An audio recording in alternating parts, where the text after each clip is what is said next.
Test. Hello, OTV. Hello, hello.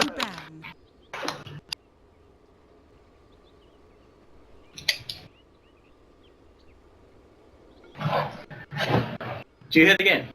You did. Yeah, that's working. It's literally just that one. Radiant team. Oh, let's get that draft on the screen. Oh, this is gonna be weird. Dual computer. DC's turn to pick. What's this?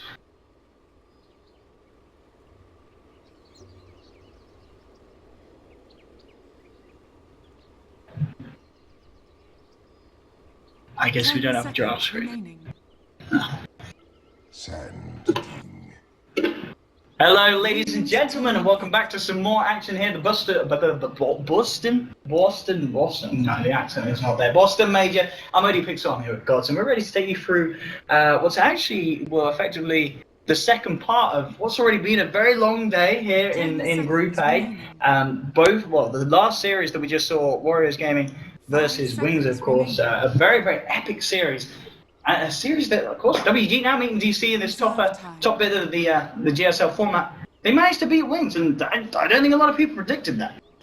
I don't think anyone did. No. A lot of the power rankings out there I saw had WG almost unanimously always in the bottom 4, and most of them had them in the bottom 1 or bottom 2. They were a team that was very underrated coming in. Not to say they're being seeded one of the bottom teams in the power ranking necessarily means you're bad. It's more just people didn't know what to expect from them and thought they wouldn't match up well. And they came out guns blazing, and they've been picking all kinds of different stuff. The Enchantress getting a respect ban, something which was crazy. Crucial last game. We're kind of sitting downstairs watching the drafts, like, not too sold on their draft, but the Enchantress really carried them with all of the early game pressure and rotations and ganks.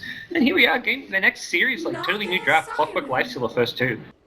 Yeah, it's exciting to see, and obviously it has just been one series, so obviously the hype is kind of building for WG. If they can do a second series in a row, yeah, coming out on top of this GSL format in this first group, that's really going to be something absolutely remarkable going into the main event itself. They're really careful not to get too much attention towards themselves, because they just beat Wings. True. Now everyone's gonna be like, "Oh, we got to prepare for WG." That's right. They're like, right, Wings plans out in the bin. We need to make new notes. These are the boys to watch. Going to the main event single limb, it's almost like they should have just tanked the groups, finished 4th, and been like, "Yeah, we're here." I mean, no one's gonna prepare. And this is the thing, is that with this format, if Wings obviously lose the losers game, which is coming up after this series, Against LGDFY, that's and they're going to be 4th place, and then if you come first in another group, congratulations, you get to go against Wings in the first round of single elimination. I mean, that is... I feel like an EG or an OG, and you have Wings first round, you're just like, kill me right now.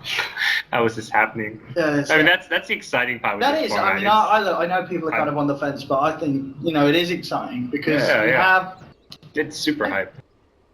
Well, yeah, it really is. But, I mean, it's talking about super hype, and the opposite of it, Naga Siren, is out for DC. They're doing it. They're picking up the Naga. Yeah, it could be a support. It could be. Yeah. And with the Sanking as the offlaner, I think DC is one of the teams that's run it, maybe more so than others, as a support in Misery's hands. He really likes to just play that kind of roaming utility Naga. It's very good against Lifestealer because Ensnare locks him down through the rage. If he rages and tries to fight you, you song his teammates and you can focus him down with some kind of physical damage carry.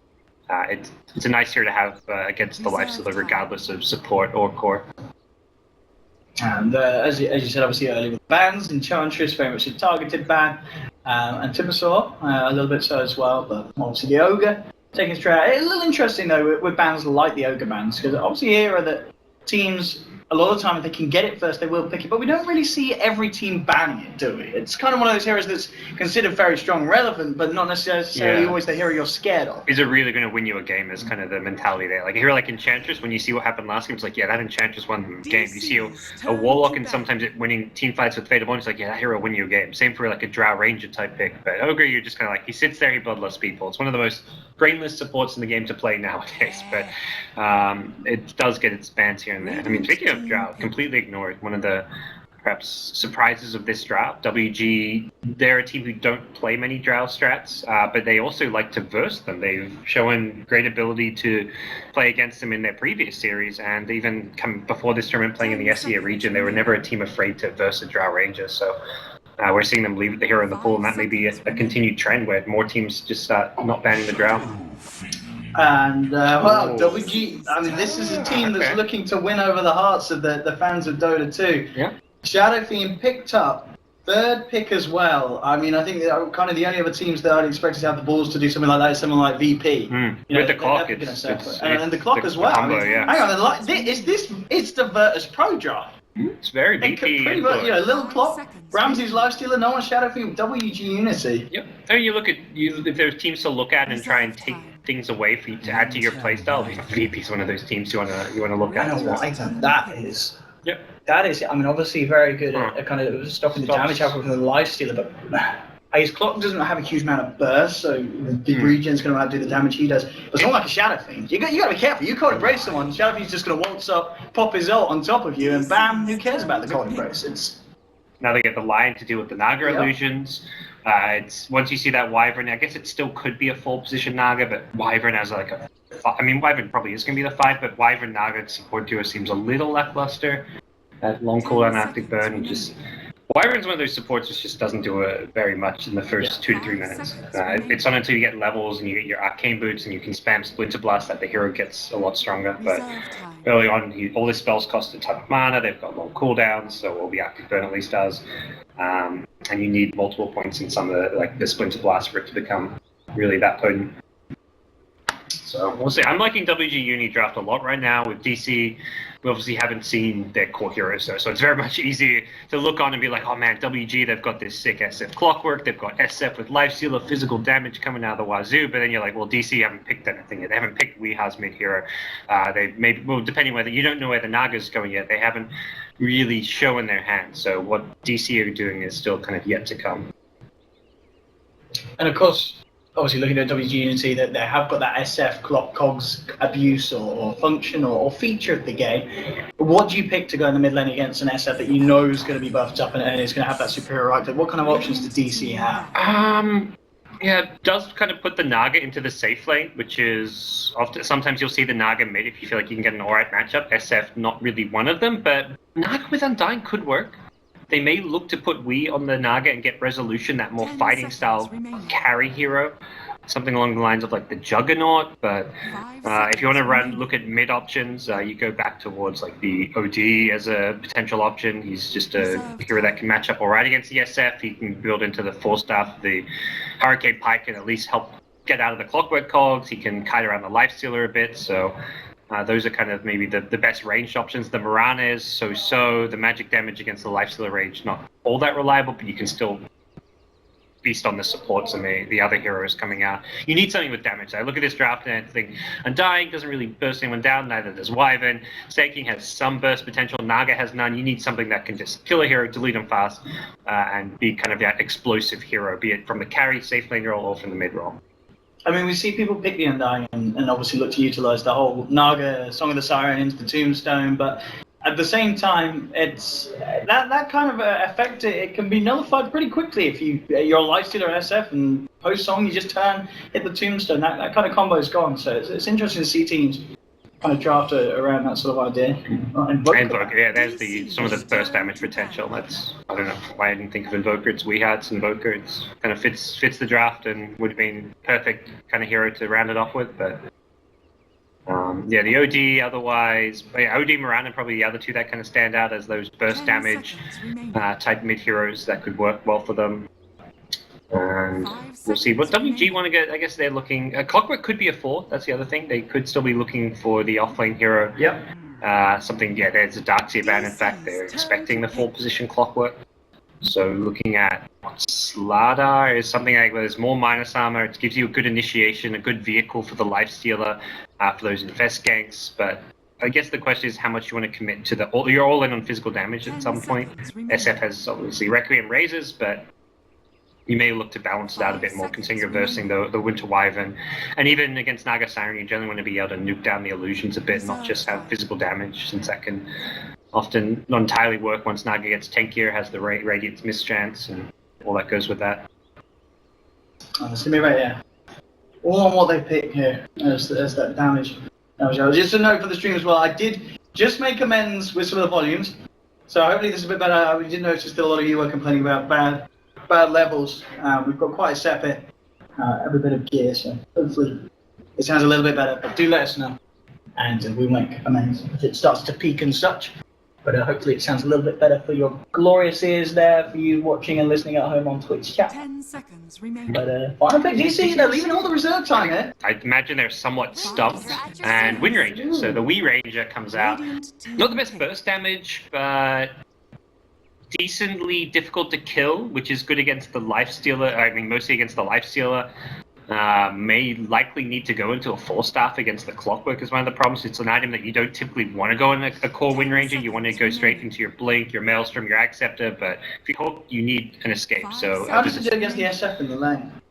pretty good. Wind Ranger's, well, that's probably one of Wind Ranger's strengths as far as if you're looking at like the different scales of where the hero excels, why do you want to pick it? It's very good in the laning stage, just with the really good attack animation, decent base damage. And at level 1, level 2, you have a big advantage over SF until the SF gets souls. So, well, actually, I say that SF gets souls level 1, so actually that kind of gets thrown out the window a bit here, and the matchup's going to be a lot more even because of that. I like this. Yeah, as someone did point out, it is the red strat really for Muerta Gaming Unity. Very apt as well with their logo. You know, going in for these red-related heroes, and I feel it's beefy. It's strong and DC. I mean, it's a very DC draft. Yep. You know, and we are going to see Resolution Naga, that finisher as well. The Wii range is something of a past kind of nod back to when he first came into the pro scene and started obviously playing with Secret, something that they used to go for a lot. It's one of those heroes you pick not because you never. I don't think DC's strat book has Wind Ranger strats in there, but you get to that 5th pick and you're like, well, Invoker's banned. There's a Marana, but it's not great because it's like you're against Magic Immunity from Rage, a BKB on SF. You're kind of looking around like, what picks are left? Like, it's one of those things where it's like, it's the best of the available choices. Yeah. So you feel that you're pretty happy with how WG drafted with the bans, so you think they played DC pretty nicely in the draft? I think they did, but again, it's DC. I think DC come in as slight favorites. It's a Naga strat, so it's one of those things where I often look at like a Naga strat versus like a well-rounded, good five heroes that synergize well together and seem to beat the other team, but then Naga just solo carries a game, so it's hard to say too confidently that, hey, WG, you can just straight up have a better draft because there's so many other factors. And Naga strats never look like they're going to just straight up win a game, but they often do. We'll see what goes on. I am just going to make some apologies, ladies and gentlemen, at home. Where's the one where camera speed? Let's knock that beauty down. 2K. Higher than your MMR. Absolutely. I don't think it's made a difference. I'm sure there's another setting that I meant to change, but never mind. We will persist. DC smoke up, and already leading the first bit of action. They've got a pretty good lineup to do with this full 5-man. It's certainly. Lifestealer's going to have the rage potential to try and run away from this, though. So he must have seen some like DC replays because he's expecting this. Like he's dipping in and out of those trees. Oh, Korea, no Korea. Whoa. They'll get a ward down, leaves Misery, and actually getting a second one out as well. They'll look for the D ward, but it's not going to actually catch WG Unity's one. Oh, and they pop. So WG caught the vision of the Wind Range at the very end, and will likely head towards that top room. So DC not finding anything in terms of kills, but getting a good bit of vision down. Didn't get the full control in terms of de-warding that of WG's. Important thing is here, WG scout the lanes out. They now know what's coming their way. If they want to, it looks like they're going to send Lifestealer up top because DC are trying to aggro tri-lane and then give Sand King the 1v1 against Beastmaster, which is a very good lane for Sand King. But WG not having any of it, are going to jungle the Beastmaster, send Lifestealer top, and probably just like leech XP at bottom with Clockwork if possible. Very weird. Like you see 5 WG heroes all around the mid lane and top lane right now. Like right now it looks like they have no idea what they're doing. This is it's very interesting to watch. And we're seeing already. I think he's pressed that talk button 4 times. Is there some kind of gameplay reason for this? Is the animation? I don't know, but does possibly. It throw off the CSing somehow? I've not seen this taunt before.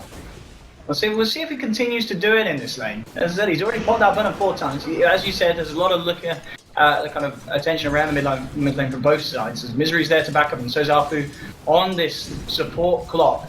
But RG, of course, coming into lane with the 70 plus right-click damage thanks to that cogs.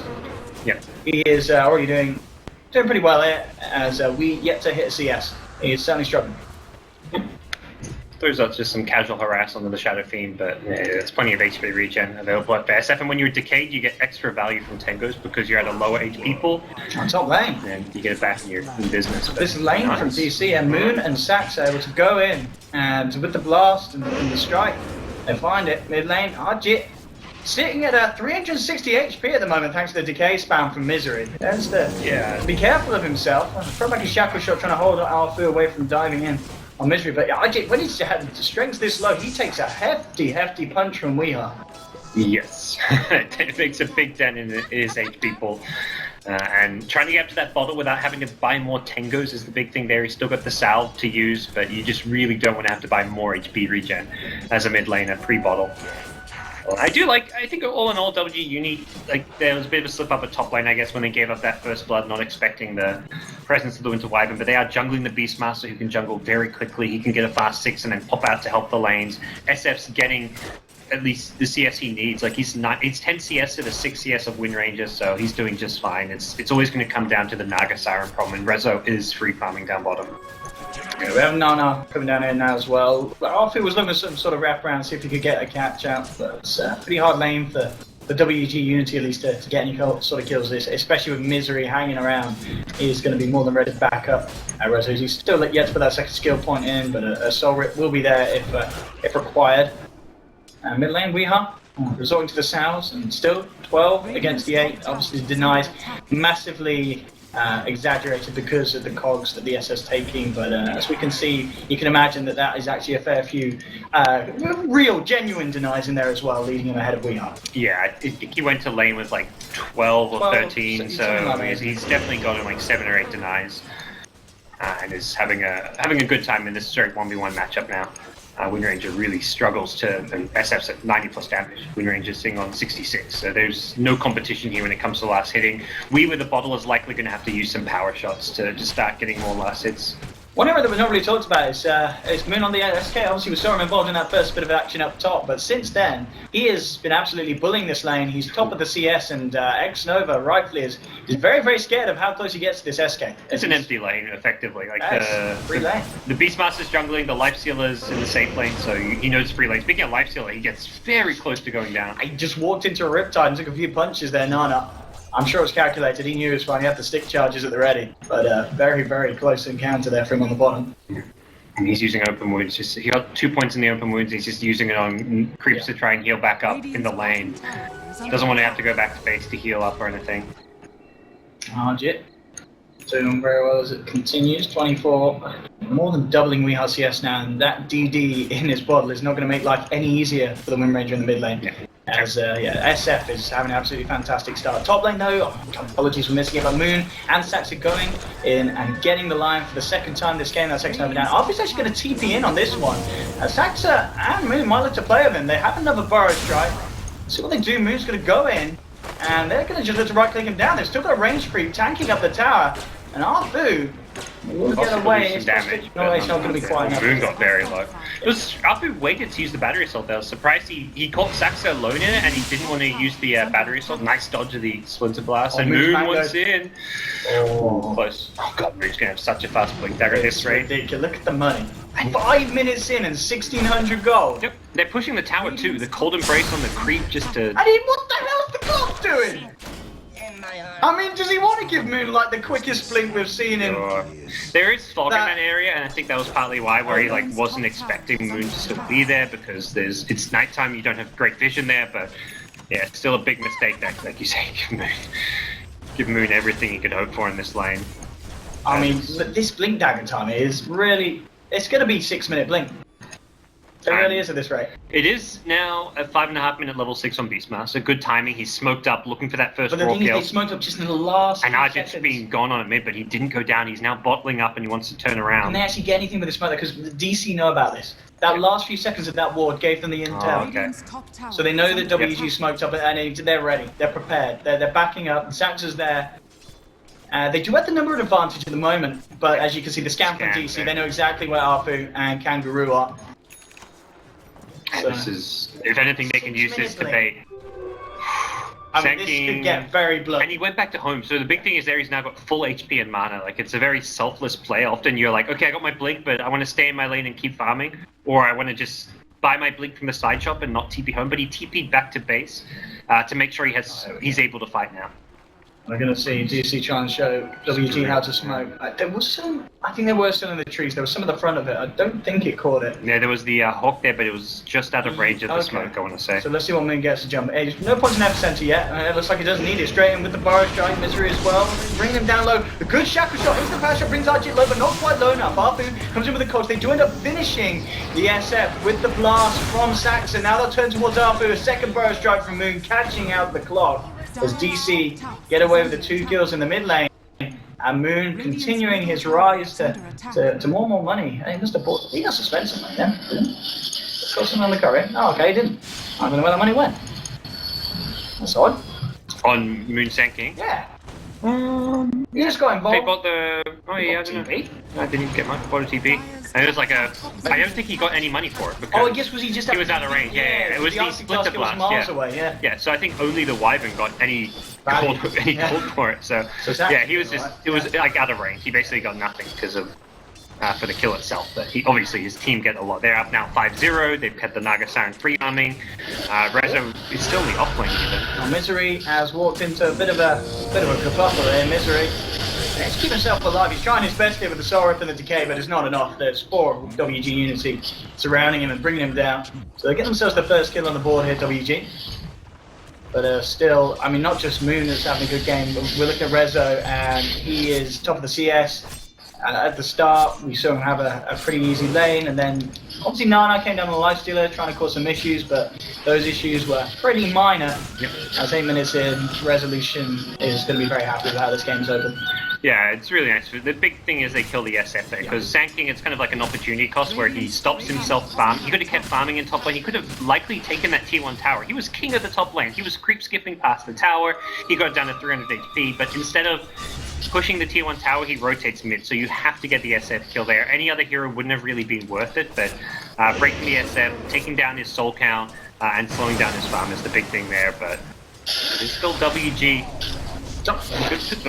Good position to... They're looking to jump up top. He's not having a good time down bottom. Yeah, he's getting bullied a lot. He really is. I mean, he's trying to do his best to hang around. The Riptide keeps bringing him low, so he plays around with the idea of staying close, but a quick Sorrow comes in and finishes him off. Nova was nearly in trouble as well, but of course, nothing that they can do to stop top lane top lane Clockwork's going on, but should get out. Buff sticks, not enough. Okay. It looks like this kind of progression from DC. The fact that Resolution's getting himself involved in kills as well. Now they're putting pressure on the bottom tier 1. 6-1. It's looking like DC are just on another level at the moment in this game. You get Misery here? Oh, no point. Cool. I saw Soul Rip. Straightforward solo kill. Yep. Nice, just TPing on the trees there. You don't see, if he sees that TP coming in, it's not going to work, but he used the Sloggerpaw over the tree life as TP nicely. And Nana, at least now back to full HP, level 8. He's in an alright position to farm up his armlet and probably then look to... Ideally for WG, you want to try to get clock level 6 at some point, because that's where the Lifestealer can really come into play, having the vehicle for his infest ganks. Alternatively, you go around with the Beastmaster, but Lifestealer doesn't want to go right away. He wants to ideally finish an armlet before he starts taking part in fights, unless the fights come to him. Beastmaster can smoke to his lane. It's more Lifestealer doesn't want to give up farming a lane. They are, in fact, looking for that Naga Siren kill, but Rezo, some good map awareness will get him out of there. Avoiding the movement of Kangaroo, Nana, and Arfu there on the bottom lane. And usually, now DC, Misery, and Moon smoked up.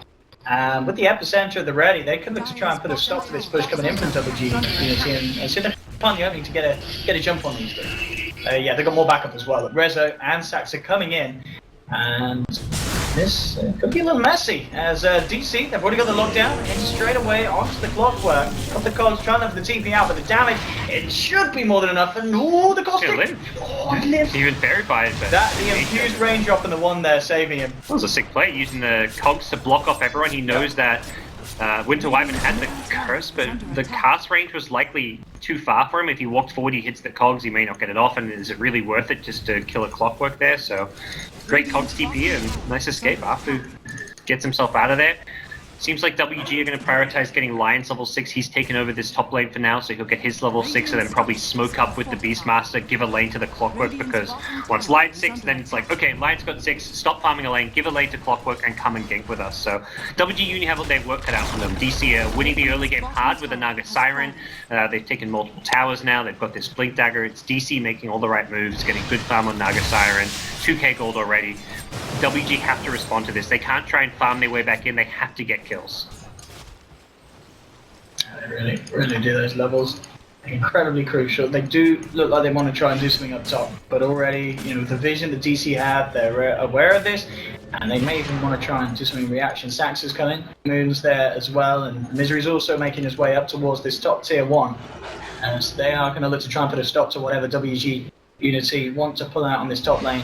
And indeed, at the moment, it's going all watched. They've got their number. Yeah, it's really what you mentioned. The vision has just been really good by DC. Having that ward there to scatter that rotation up top. And there will be a smoke back. WG may find Wee at the top rune. Oh, Wee. Oh, he didn't even go for it. And he taunts as well. He's straight out there. Damn, he knew exactly where they were coming from. That was impressive stuff. Just Great map again, awareness. and straight down. They pop a ward themselves, WG, trying to, you know, realizing that the vision is what's holding them back. They need more intel themselves to be able to pull out these kind of movements, these plays, and have the chance of catching out members of DC. That's not happening at the moment. It's been a very impressive early game showing from DC. Oh, and even like that, they're coming in, they're looking for Saxa. That was close. And they'll get straight back in, Moon jumps in with the Burrow Strike, and again, it's this same ward. Yep. They were like, we could try and walk apart, but they just not realised that DC see everything that they do around this part of the map. And Lion's one of those heroes where, like, anytime you have Finger up, you want to be using it. You don't want to sit there with Finger available for, like, 3 minutes straight. So dying as a Lion when you've just hit level 6, like, if you die as a Lion after using Finger to get killed, it's fine. I mean, Kangaroo's playing around it, but they see it all. Yeah. They jump in, he will try for the TPA. He may just keep himself alive, but again, playing with death here in this area of the map, I think it will do WG Unity's best interest to just avoid this part entirely before they can get good control over it in terms of vision themselves, as it's a little bit of a death trap at the moment. You know, rewatch this replay and be like, oh, that's where the ward is. Because they've got 2 sentries up there. They put the sentries in the common ward spots on that cliff as well as in the lane. But it's not a lane ward. It's actually a much more defensive ward than you'd expect. But when you think about it, you're playing with a Naga Siren. You're the team that wants to just sit back defensively. You don't really care about kills at DC. Yeah, you're up 7-2, but your main priority right now is getting Naga Radiant. Number 2 priority, get win ranges some farm. Number 3 priority, get some kills in your Sand King. But they're managing to do all 3 of those thanks to the Great Wards. Talking about Naga, it's you know, Relic is complete. That is very fast. Good timing. It's very, very good timing indeed. Making that same move up top, again the same ward seeing them. This is just WG kind of bringing numbers, basically making a show of force to force the tower. Something that DC can't really. They're trying to defend it with a Splinter Blast, but Beastmaster doing a good job to zone the win rate. Oh, they can find it. So they should get something out of this one as well as just the tower. And indeed with hook shot into Raw, they'll look for Saxa. And he's just going to be making them work for it. Finally goes down there to a raise from Arjit. It's not the most worthwhile kill in tower. That they bring 5 heroes to force the tower. Saxa didn't have to die there, but he was more just trying to delay it. Like if he managed to outplay them there with a couple good Splinter Blasts or like a Winter's Curse from the trees, he could have made some sick plays there. But him dying doesn't really hurt DC at all. It was just him trying to make a play. It didn't work. Master Kangaroo, a little ambitious there with how far he moves forward. DC immediately punishing him there for that movement, just hanging in the lane. The rest of the team are back, but Kangaroo said, boys, I got this tier 2. DC said, nah, this is a nice Invisory. This... Oh, hey. He wants to. He almost had that lined up, but some 6th sense brought him back a different direction. That could have been a game-changing Invisory potentially, but no, not the case. I ideally want to find the Naga with it. Naga deep in the jungle and not the direction the SF wants to walk into when you don't really know where or you're going to run into sentries, and if you feed running in there with an Invisory, it's like it's disaster for an SF at that point. But Necro 1 up, so again, they've still got this Finger of Death. It's been good, like 7 minutes where they've had Finger up and not used it, and that's just like wasted time as a Lion. You're not really getting much done if you're not using Finger. hasn't been able to contribute too much. I mean, similarly, we haven't seen that infest yet from the life, so they could look to part. He's going to go into the Hawk. It's another nice little synergy you can do. Hawk is going to go flying over those trees on the east side of the map, and they're looking to make some little nifty plays around this bottom lane. Ideally catching out the Winter Wyvern, but that's a hard hero to kill. This is, yeah, I mean, if can he actually get the kill with this? He's pretty deep. Does he really want to jump out? He actually does. In the midst of 4 members, he's got the backup on its way. Hookshot's going to miss though, unfortunately. WG have to think twice about sticking around for this one. Moon coming in with a beautiful 2-man burrow strike. Shackle is not going to latch, but the damage with the Maelstrom and the power shot will be enough. The sleep's there to cancel Arthur's TP, make sure that DC find themselves a second kill. They may not be done yet. Arjit is able to TP out. They don't quite find him, but some very aggressive attempt at a play there from WG. Not sure what the plan is when you're trying to engage there. Yeah, it's just strange because you have no way to get that first kill. The Winter Wyvern pick completely counters Lifestealer's initiation. So if you want to go for that kill, you need magic damage as well, or you need to disable the Wyvern. That works if you go out as, let's say, the Clockwork hooks the Wyvern or Beastmaster roars the Wyvern, but there wasn't a great line for Clockwork. Lion doesn't have a blink. Beastmaster doesn't have a blink. Those heroes can't get in the same way Lifestealer can. So for Lifestealer to go for that kill felt very ambitious. And even if, I mean, Clockwork, I think missing the hook, if anything, was good for his team. If he hit that hook and they went in, the rest of his team's lives. Yeah, I think that fight was a disaster from the beginning. That was just the wrong approach. I think they're kind of feeling under pressure. The game's not going according to plan. They know Rezo is farming like crazy on Naga Siren, so they're kind of in this state where it's like, shit, we've got to do something. The draft's not working. They can tell they're losing. They're losing really bad right now. This game is looking disastrous. I mean, what's the overall net worth? It is. It's not too. It's more like but it's, you're losing versus Naga. That's what it is. You're versing a Naga. You meant to win the early game, or at least like you're basically playing 5v4 for the first 15 minutes, and they're losing the game. It's not even just 5v4. It doesn't feel like Wee's been involved in it. Wee's just been farming and not dying, and it's just been Moon plus Saxa have been the two heroes. This game really is been a catalyst for just how well this is. He's in 9 of the 10 kills. Saxa is in 7 of them. Like, these two players have been fantastic this game for DC to create space for the Naga and Wind Ranger. Yeah, and it really is interesting to see Saxa do this on the Wyvern, a hero that for kind of a long period of this patch was considered to be very hard to find a position for in a draft, but some teams are now starting to play it with varying levels of success, and certainly this game so far, Saxa showing us how it's done. They have to find some way to go on him at the start of the fight because they have too much physical damage that they're relying on, like between the Lifestealer and SF, that they need to take out the Winter's Curse as well as the Cold Embrace. Ideally, Saxon needs to be the raw target in these fights. I think that's kind of how they have to approach the fights, where they go on him or with the Clockwork. But the problem is, you hook him, then he can ideally fly out with the Arctic Burn. So even for that, he may have an escape. Now bottom. Exactly where they're looking for him, and they're going to find him. Arfu trying to hide in the tree line. Power shot is going to make short work of the defenses that he was trying to protect himself with. DC just reading the game so well. I mean, from has Bounty Rune Deny at top where he dodges the gank to plays like that. Rezo dodging the gank, like he TP out of the bottom lane at the exact time that the ganks were coming from WG. It feels like DC have just read every movement that WG make and have managed to dodge everything. I mean, it's a Lifestealer, Beastmaster, Lion clock draft with 3 kills in 20 minutes. Top lane, Saxa has been gone on Moon at the epicenter of the ready. Here we go, jumps in, finds the Burrow Strike onto Nana, getting huge amounts of damage out. There's no rages available. He's trying to armor his way out of this. Wants to infest. He might actually make the infest, but no. The blast perfectly timed there by Saxa. He was trying to infest. If he got, he had to use that Winter's Curse because he infested.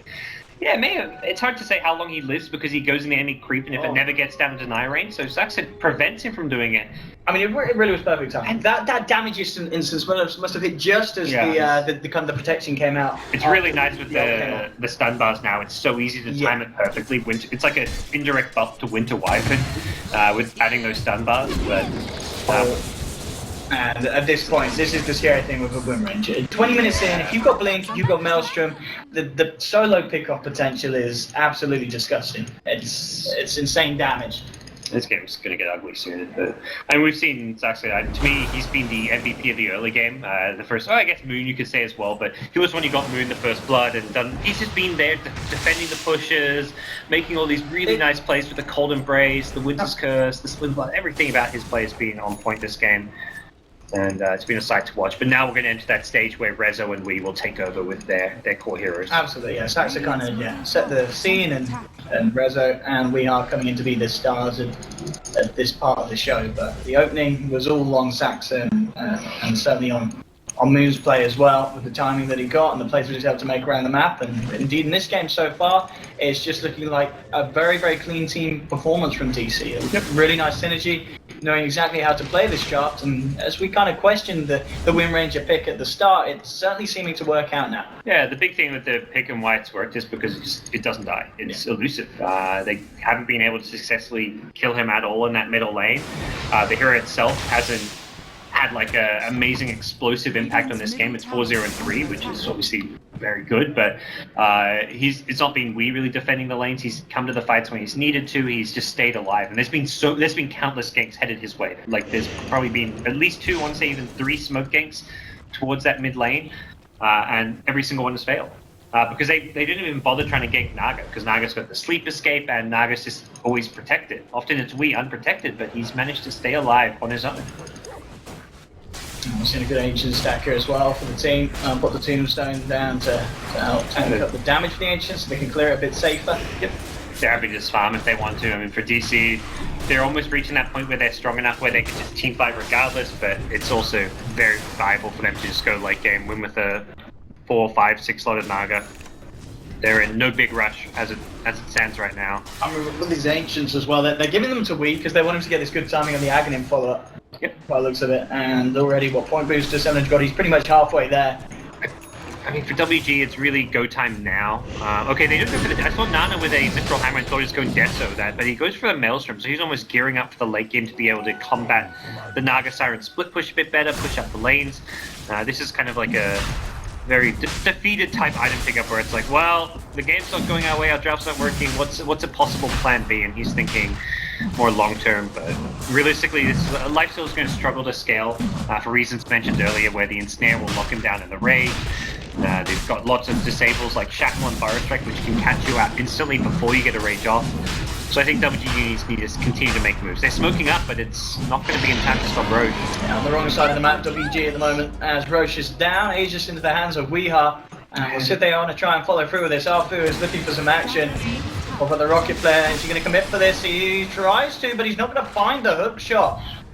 Again, that's probably for the better. I was going to say. I don't know how that would have went for Arfu and he's in a lot of trouble now. Power shot and last Maelstrom proc comes through, and this blocks out. Nana could be in trouble as well. Saxa coming in from the sideline, laying down the slow onto this life stealer. Nana to pay off his life as well, and they're not done. Oh, no. Rezo's moving forward. They've got the song onto both the Shadow Fiend and the Lion. Moon and Resolution closing in onto X-Nova. On the backlines, Weeha, Saxa and Misery finish off.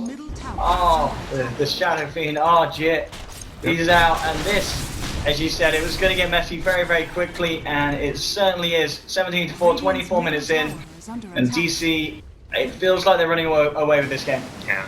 Kang's got the right idea. He's just top, creep skipping waves, trying to split push a bit, but there's very little way to fight into this team. Even with the BKB pickup, that play around mid could have worked if DC won at Roche. If DC decided to defend that mid tier 1 tower, and if it got in there a bit faster, DC tries to defend it, you jump them, catch someone like you into Wyvern, you could win that fight through that smoke. But by the time they got there smoked up, DC were S5 ready for it. They saw it coming. They had an Aegis themselves, so there was no real easy way to win the fight at that point.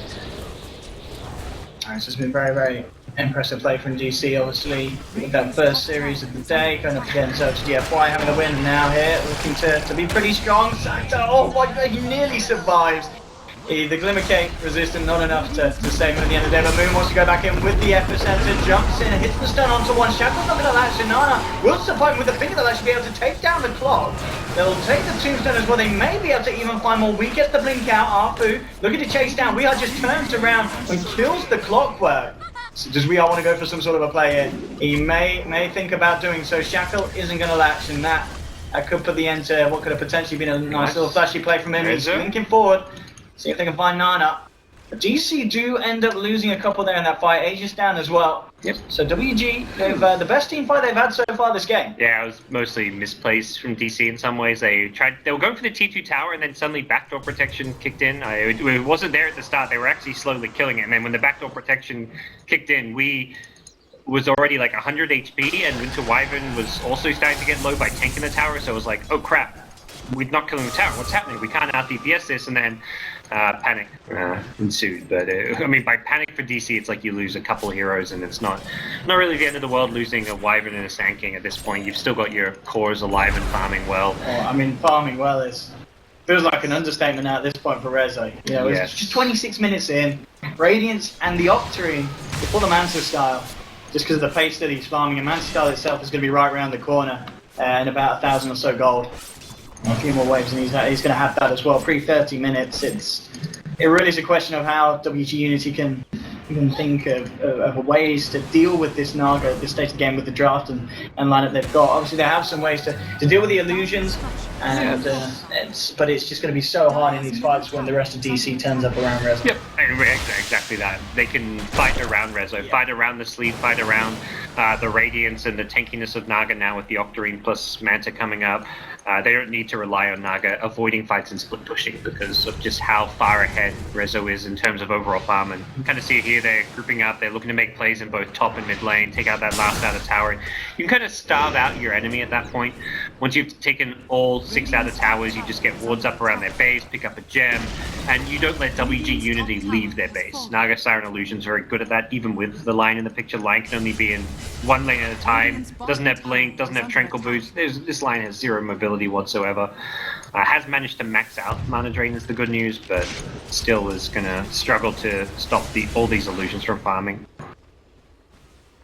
I guess the question is how aggressive DC want to be at this point. I mean, do you think we'll see them just go straight in for the high ground, or can they just kind of chill out and play the game at their own pace and just continue to wait for WG to make mistakes? I think they're going to play it pretty slow and steady with the Naga illusions, just slow siege with them.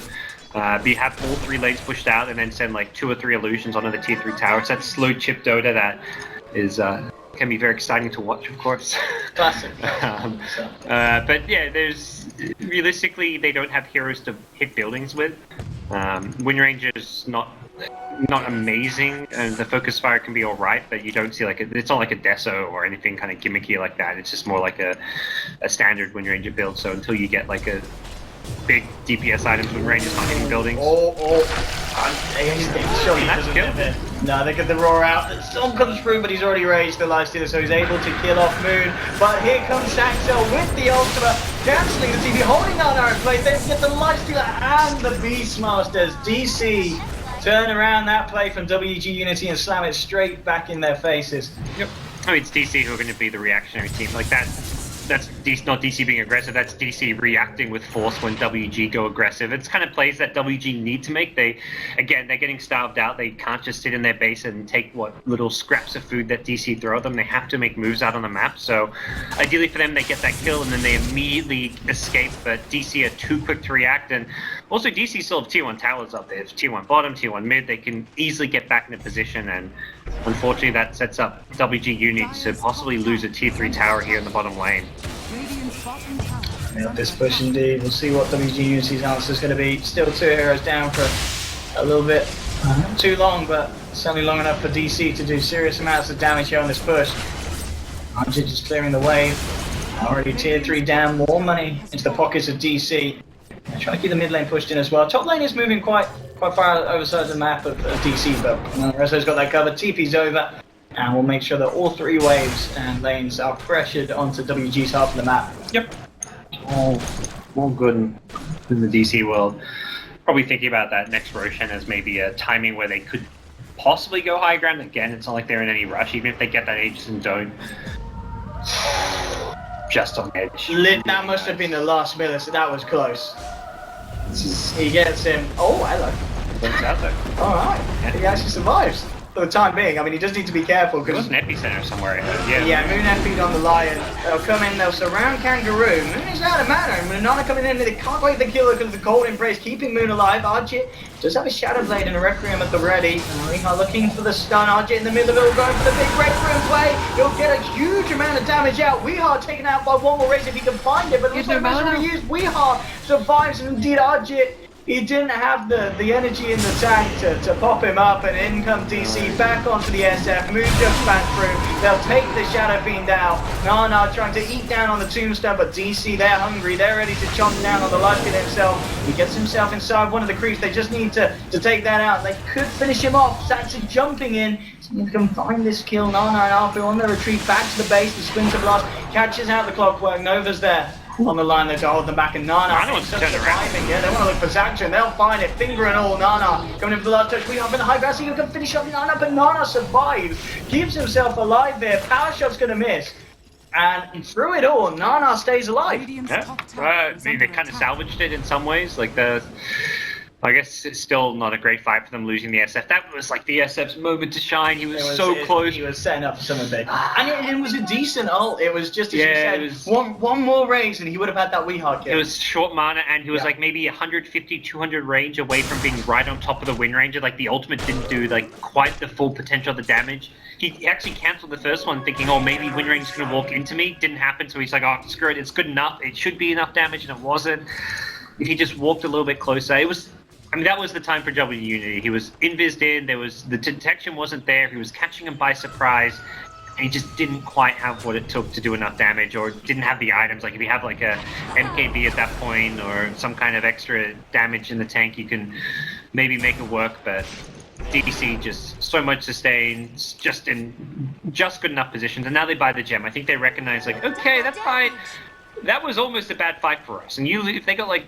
They lose everyone there, except I don't think Rezo dies, but they could have theoretically lost like 3 or 4 heroes outside of Rezo. That could have been some comeback potential there, so this gem is like looking to solve some of those. I mean, just look at what Rezo's doing. I mean, it's obviously standard Naga things, but the control that he's putting out onto this map, just shoving in all the lanes, as we are very insistent on waiting for Roshan. It will be there very, very shortly, 15 seconds. But Butterfly now done on Naga Siren as well. It's the building hitting item for the most part. The illusions obviously benefiting most from Agi when it comes to getting extra damage. So this just means the Naga will have slightly better capabilities at actually breaking buildings. And there's no point taking up your illusions because regardless of HP, 1 mana drain, they die. So I think Rezo's like, well, what's the best way to get DPS on them? And also, Lifesteal, as far as his ability to clear illusions, can be limited with the evasion. But more than anything, Agi is the way to go as Naga when you want to hit buildings. Nice Radiant Scan just to protect this top tier 2 tower, so Nana gets tier 2, but it is covering for a Roshan. And already Rezo sending himself back to help recover from that push on the top lane. Aegis into the hands of We Are. And we'll see how heavy DC want to go in on this, because they certainly should have the upper hand in a full-scale team fight. Overall net worth still leading by just over 15,000. Nana could be in trouble. They're pinging him out. They know he's there. The raised TP, but the Winter's Curse is there. Saxa again, setting up for the team. Yeah, he's been where he needs to be every single time. This The one, bottom this fight, is that how fight. scary a Wyvern still can be. Yeah, this It really has. is one of the best. This is the best Wyvern game I've seen in such a long time. Long time. But, so lifesteal down, no buyback. He went all in on the Mjolnir. This is likely going to be the opening that DC need to break the high ground. They've got Aegis on the Wind Rangers, so that means Weehawk can also help hit the buildings. And very likely WG Uni are going to lose 1, maybe 2 lanes of Raxus off of this. Here we have, looking for the setup camp They're here. pushing mid and bottom at the same time. They don't even care about sticking together right now. That's how confident DC are. Radiant's bottom barracks. And what are they going to do about it, WG? They're still without Nana for 20 odd seconds. As DC, we have to take the melee racks bottom, and mid lane, we'll see how much they can get done, tier 3 to 4. Middle tower. Archie trying to do his best to hold back this push. Saxa, just going to finish off the range racks as well. Bottom, We Are, and the gang Nice reaction. Didn't get raw there. should find this one. Yep. It's, let's see if they can get kills on this. They'll jump in, Immediately the song is there from Reza, and unless you do anything, BKB from RJ, they want to try and fight into this. If they got the catch though, that's the question. Jump forward from Kang, he's going to roar onto Weehart, but immediately the Winter Curse is back there, lays it down as an a moon coming in the midst of it all. They've popped 3, they've popped 4, RJ is surrounded as well. DC just wiping WG to the ground. That was beautiful. Beautiful Dota from DC. It really, really was, and I think a lot of the times the Wyvern pick comes up in the draft and people are like, lone Wyvern, but now if you see DC doing it, you're going to be excited. That was good stuff. And that all-in play at the end there looked a bit like desperate and poorly executed from WG, but that's, again, you're bursting a Naga. Bursting a Naga is probably when Naga makes you play worse. That's what that hero